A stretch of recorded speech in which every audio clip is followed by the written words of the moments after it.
Happy Friday, everyone. And we are live again. It's already end of February. Where is the time going? But I'm happy to be here again, Friday, looking at another important topic, one of the ones that really help leaders to open up their eyes. So can't wait to go this session together with you through. Let's start. Here we go. For those who are seeing me for the first time, I am Zora. 20 years in HR, Apple, Ericsson, Deloitte, IKEA. And from my background, I'm a licensed psychologist. So anything that I do is evidence-based. And that's also how I support and coach my executive clients and also help cultures and corporations navigate through culture and what kind of a culture they want to build.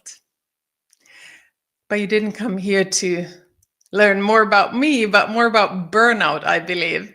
But feel free to drop me a message if you are tuning in from YouTube or from StreamYard or from LinkedIn. Drop me a message so I know who has joined. Today we are going to dive into how do we spot burnout. Last time we talked about the different types of stress and how to measure stress through well-being one-on-ones as well. And today we're going to switch gears a bit because today is going to be quite more biological, neuroscience, hormonal. And you might be saying, like, why do I need that as a leader? Well, you sure do. You don't need to be a doctor. You don't need to be a psychologist, but you need to know what signs to look for. Just like with your car, you know when there's something wrong with the car. You learn to read the signs and see the blinkings and hear the noises.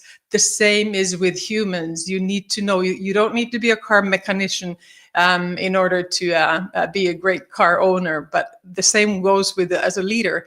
You don't need to be a doctor or a psychologist to really know what happens in a human being when they start to enter burnout.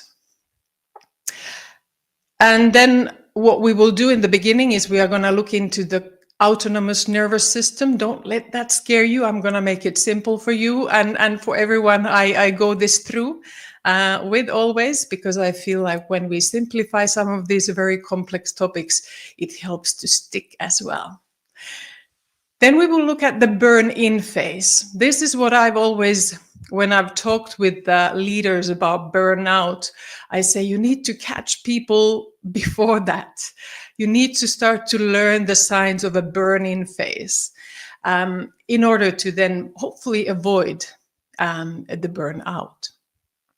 And then we talk through the burnout phase. And then at the very end, there's something I'm going to share with you about how to make it easy to say, I'm not okay. So if you have a peer, or if you have maybe even your leader or a friend, I'm going to share with you something that I've created to help kind of ease those conversations. So that's kind of like a how-to tool at the very end. Great. Any comments or questions at any point, feel free to drop in. Let's start. So we said that we want to start with the kind of brain science of for leaders. And to make it very, very simple, the human neural system has many parts, but one of them is so-called autonomous part. This is the caveman in us. This is the caveman that is not going to be kind of listening to our mind at that point or what we think. But it just happens.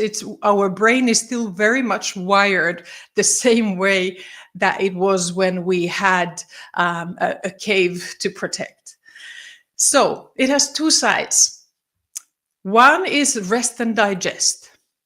where we are recovering, gaining energy, digesting. The caveman has eaten well and is sleeping, and it's kind of like gaining the energy for the next day.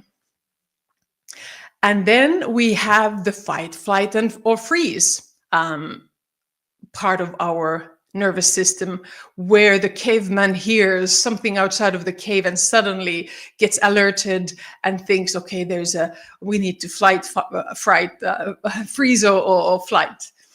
So those are the two, very simple as shared. Let's dive into them a bit more, and this will start to help to understand what to look for when you have somebody that you might think, do they have a burnout or not? So, the rest and digest. And let me know in the comments if you've ever heard about this before, or is this totally new for you? Because that's usually when I go this through with leaders, this is new for them. They might have heard about some of these terms, but these are big terms, so they've kind of let go at that point and said, well, nothing for me, too complex. Anyway, so the rest and digest is responsible for that recovery, conserving energy, relaxing. Our heart rates gets lowered and our healing gets increased, and our digestion goes better when we are in that state. Basically, the body is giving permission to the digestive system to operate. And that's part of the nervous system is activated when we feel safe and relaxed. And we end up restoring energy and helps with the immune system, as well as promotes the kind of sense of calmness. I like that. But that's not the only mode our nervous system and the caveman who knows who is there has. Freeze is new, and I can relate. Yes, this is actually fight, flight, freeze. There's actually another one, fawn, which is like trying to please.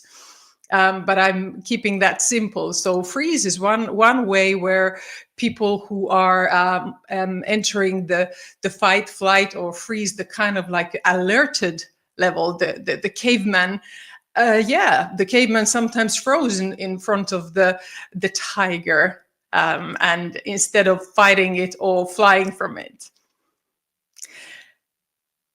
This is the other side, so the sympathetic nervous system, and it gets immediately activated. You don't need to push a button or say, okay, now we need to fight. Your body, your caveman, before you know it, has already picked up the hammer, whatever it has, and is ready.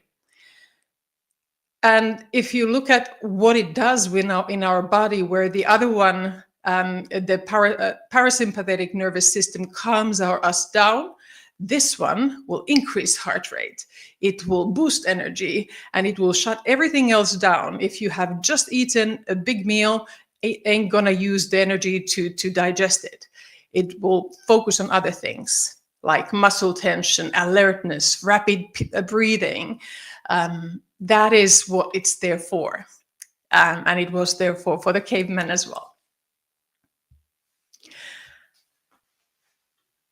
So, and this is the part where we start to dive more into the hormonal side of things.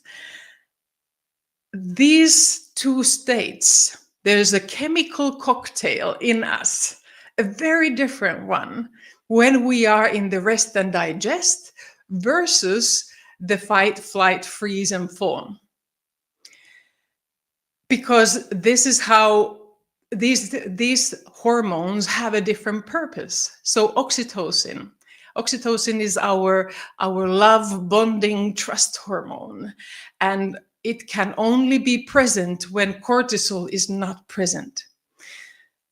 So that's why, for example, in those moments when we are at relaxed, we are connected often with others, when we are feeling safe and at ease, we pick up maybe the phone and call someone and say, hey, how are you doing? We have that need for bonding as well, and we are able to receive it. Serotonin is a big hormone related to mood as well as pride. So at that moment when you are resting and digesting and you feel safe, your serotonin levels often are higher. Insulin helps us with sugar balance as well as digestion. Growth hormone with recovery and healing, and endorphins give us this feel-good feeling that we need.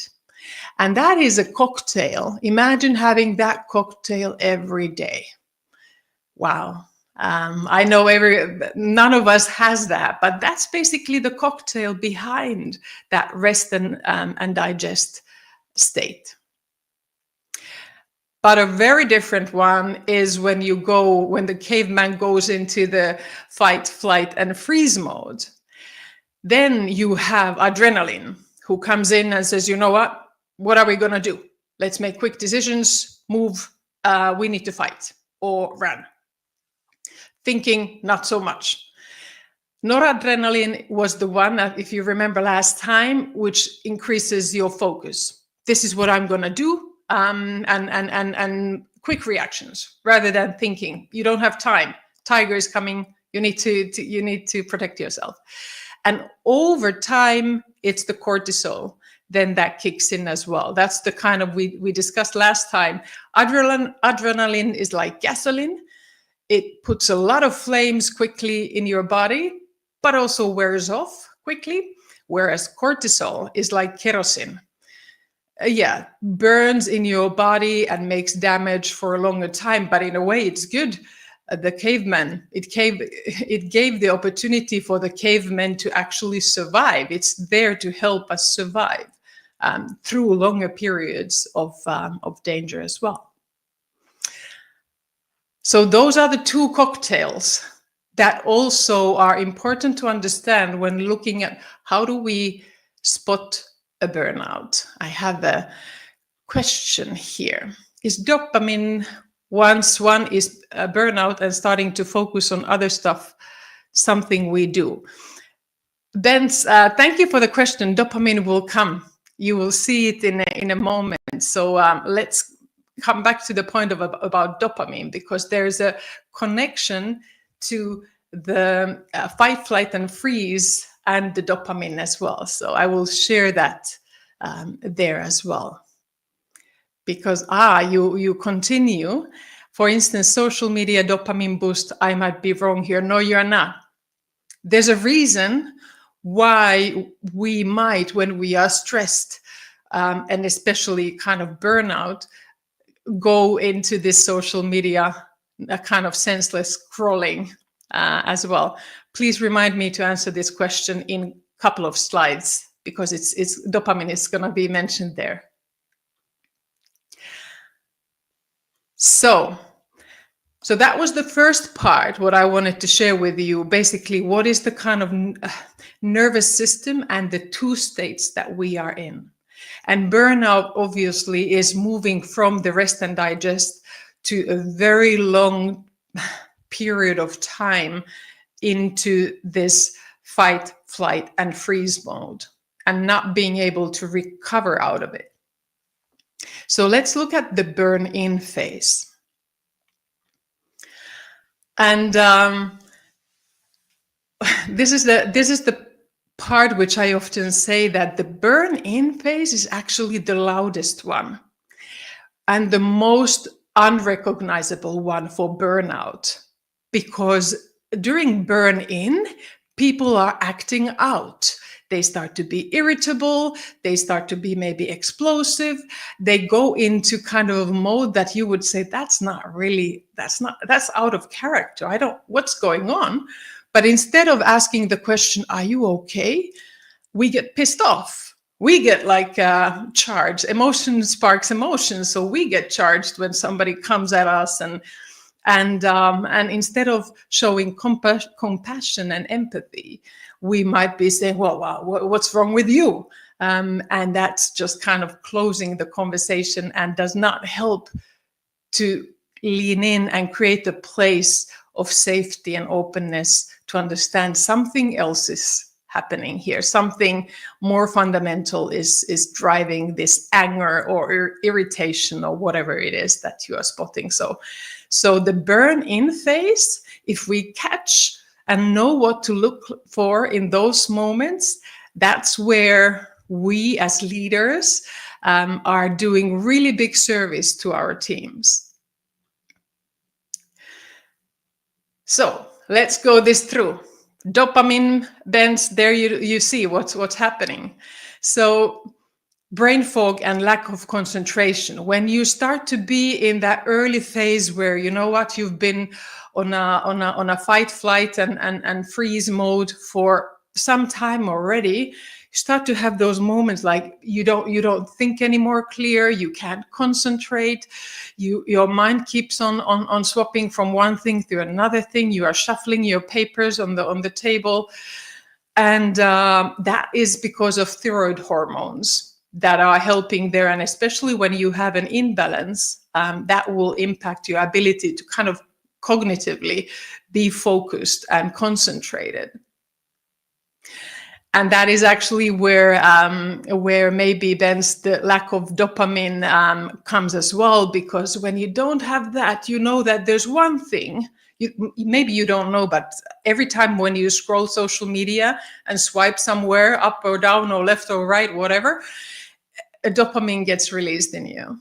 So when you are deprived of that dopamine during stressful times because you don't actually achieve so much, social media is an excellent place to kind of escape from that feeling of I'm not achieving anything. So good point, Ben's there. Social media is definitely kind of like a numbing way for people who are experiencing a lot of stress. Another one is serotonin. Like I said, serotonin is a pride, is a mood, is a kind of like a hormone that helps us. It's also related to depression.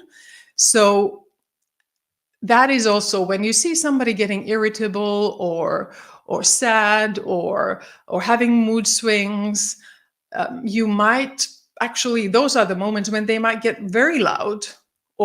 And how do we actually lean in those moments to say, hey, what's going on?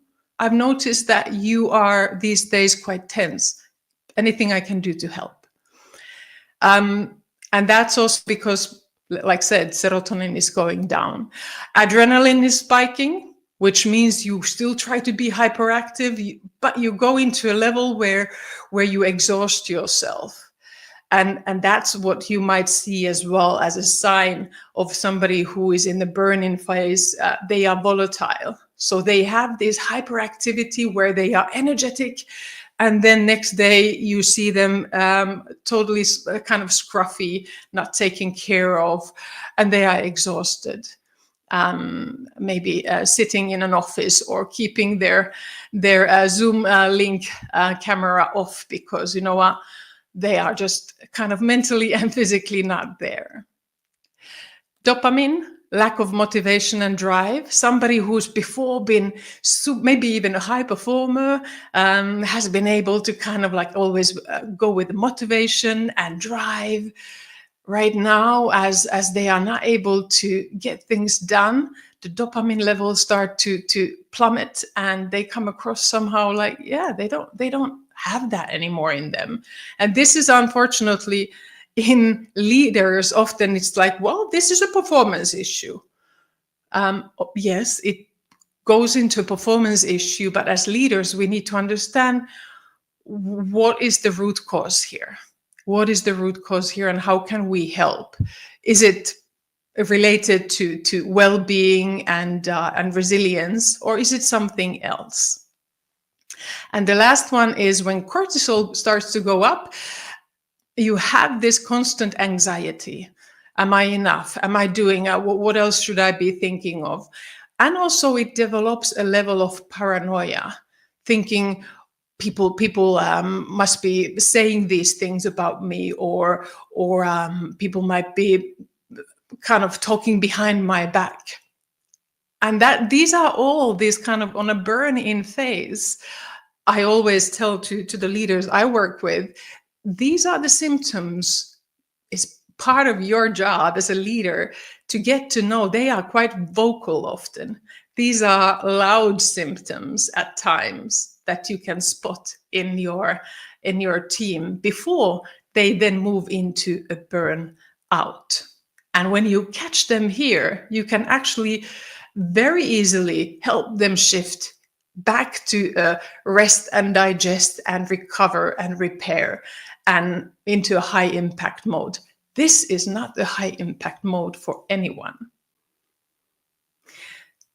Then let's move into the burnout phase. And let's remember, in burnout phase, all of these continue operating kind of on the background. All of these 5 continue running on the background. And then comes another whammy of more hormones on top. And when we talk about burnout phase, this is the quiet phase. This is where things have gone a bit too far. And I'm always concerned where employees then, when they start to be absent from work, and when leaders then come to me, for example, as an HR, used to come and say, well, they've gone on burnout, and I'm surprised to hear this. And I probe them, what were the symptoms you could see before? These are the moments when I knew that educating leaders about the burn-in phase is so critical to avoid this, because this is the part where clinical support is needed, and really medical support for people as well. And here are some of the key hormones that impact this one. So testosterone, both in men and women. In women, it can go a bit more up, but in men, when this starts to drop, it brings fatigue, irritability, apathy. It really, all the kind of manhood and that feeling of I'm strong just evaporates and washes out. Estrogen as well, in women, that drops, but also in men. And in men, it actually relates to kind of ability to think clear as well. So for women, that emotional instability becomes even stronger, but plus as well, this kind of ability to think clear. Insomnia or poor sleep, when melatonin kicks in, yeah, that's when you start to see people maybe working late nights or coming totally exhausted to work, and you hear them, they haven't been sleeping well. Growth hormone, remember, that's the recovery hormone, but when that's not around, you have a low energy, and if you get sick, you are going to be a longer time sick. So if somebody who is going through a burnout hits with a flu or something, it's going to be longer, because your body is not fueled with growth hormone to tackle with it. And that is where they also say that this kind of autoimmune diseases are people who are going through a burnout or long terms of stress are more potential to get an autoimmune disease, because the growth hormone production has decreased. And then the oxytocin. And this is an important one, because those who are going through burnout, both in kind of burn-in phase, but also burnout phase, they start to isolate. They start to socially withdraw, because the cortisol is present, and oxytocin is the only way to trust, to connect, to bond, feel loved, love. So when you notice somebody who is not connected anymore and used to be super connected with others, these are the types of signs where everybody should start to ask, like, hey, what is going on? How do we help the individuals? So, like said, A lot of this brain science plus hormonal understanding, it sounds like, what does it have to do with leadership? It has everything to do with leadership, because then you want your teams to be highly productive, highly motivated, highly engaged. So that is an important point where, yeah, you don't need to be a psychologist, you don't need to be a doctor, but you need to be aware. You need to be aware to be able to support your team to be at their and perform at their best. Now I want to share with you the kind of like how to make it easy. If you are a peer, or maybe you are you have a friend, this is the easiest way that you can do a little probe and nudge someone that you feel that are going through some struggles. Oh, before I do that, what's next? We still will next week go through the last point about resilience, is about how do you build resilient cultures. But then we shift gears. In March, we move more into innovation and coaching, and like, what do these two have in common? So if you haven't already, go to my website and there you can go and sign up for the upcoming events. Right, I promised you a goodie. So here you are. It's basically a text. And you might be saying, but no, Zora, you cannot actually, you should do it face to face. You have to pick up the phone. You have to rate the perfect timing. Well, you know what? That will never happen. And that's one of the reasons why people don't then actually just ping out a bloody message and say, hey, how are you doing? What's going on? So I've made here a few scripts, super easy. If you have currently somebody in mind where you feel like, maybe I'll send this text to them. This is what we need people to do, to pick up their phones and ping someone that they feel, I get a sense something is off. So let's go this through. First one, super easy, super kind of a chatty. Hey, can I ask you a question? Sure, what is it? Exactly the question I wanted to ask you. I sense something's heavy is on your mind. This is playful, this is open, this is kind of like showing that you care and you are present, and you've perhaps noticed that they have something has changed, but it's not yet kind of deep, nor is it weird or creepy. This you can send to somebody you've had a feeling like they might be struggling. Or this one, hey, just wanted to check in with you. I've noticed you are more, you could say, tense or withdrawn or less active these days. If you remember, what are those kind of symptoms on the hormone burn-in or burnout phase? And then you can say, maybe I'm totally wrong. Anyway, I'm here if you want to talk. So you create a place, you acknowledge and share an observation, but still keep it open. Perhaps you are wrong. Perhaps something is happening. Perhaps you don't know. But really open it up and ping them. Let them know somebody is actually seeing, and allow yourself to be proven wrong as well. Then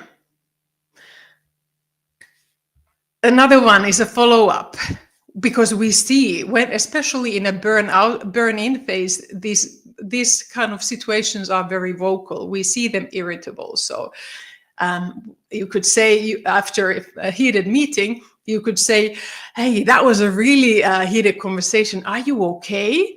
And then the person says, yeah, I'm still fuming. And then you can kind of go into that. Well, I've noticed actually that you are quite tense these days, or maybe I'm getting the vibe wrong. I want to help. Show you have a genuine care and intent to support. Don't assume they know what your intent is. Remember, they are in a place of paranoia. They don't trust. So be explicit about your intent. And the last one that I'm sharing here is, hi, I saw you late online these days, all okay? And then the person might say, I'm fine, just busy and tired. And then you can go in and say, tired of work, tired of the theme, tired of my questions, want to grab a coffee. And remember, people who are going through a burnout, whether it's a burn-in or burnout phase, tend to isolate and withdraw. So offer a way to connect.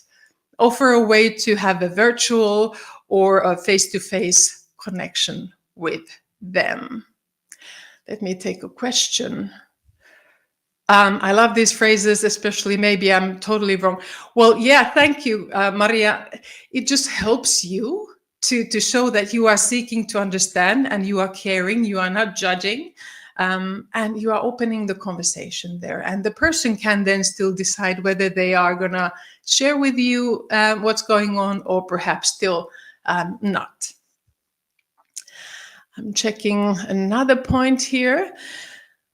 Regarding to this, I read an article lately. A ton of people are using chat for sharing their pain points. Quite strange, but could help with some good ideas. Yes, honestly, there are a lot of research been done that kind of like counseling and support is going towards AI, and AI can provide specific basic guidance and probing on how to support, how you can support somebody who's going through a burnout, but also how can you support yourself. That's the reality. We are going there, that direction, and it's better than nothing. It's definitely a lot of people don't have access to psychological support, and there ChatGPT can have a conversation with you. Not maybe the most detailed and the best educated one, where you need to just rely on what ChatGPT tells you. But if you don't have anyone else, it's perhaps a first aid to try with. Then amazing points. I noticed some lately. What I did I bought an Apple Watch and hit those calorie burn limits and focusing on rebuild myself, attending to networking, new trainings, progress needs some time. Amazing. This is exactly when you are consciously shifting to the rest and digest, where you are connecting, where you are going out, rebuilding yourself, going social as well. So it's really great way to make sure that that you take care of yourself as well. Love it. Let me just go through. We are running just a little bit over. So what do you want to do? My guidance is start light, open, show genuine care, share an observation. We often shy away from sharing observation, but do it. Say, I've seen this. But like we discussed with Maria, say, I might be totally wrong. I don't know, but just wanted to share. Share your intent. They don't know. And especially if they are going through a burnout, they are not biologically tuned to think your intent might be the most positive one. And then be direct and probe for options as well. If you feel that we are going already in a way too far and you really want to pull them in, and then offer to connect one-on-one to support. What to avoid? Well, avoid don't avoid asking. Way too often we think, but maybe I'm just thinking and maybe I'll ask later, or when I'm sure I need some evidence and they will think I'm intrusive or creepy or whatever. No, just ask. Make it simple for them. Make it easy for them to respond. Yeah, I'm not really well these days. Thanks for asking. And don't assume what's going on. Something else that most probably is going on than you may think. So be open and let them share with you what they want.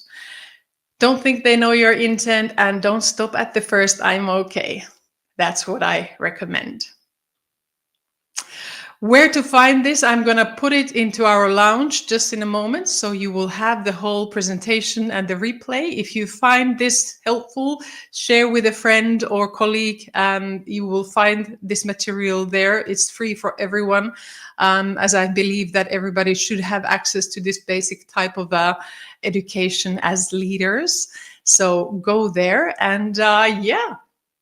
thank you so much for joining. If there's anything questions anymore, so happy to answer them. And but if not, then I will see you next week related to resilience and how do we build actually cultures of resilience.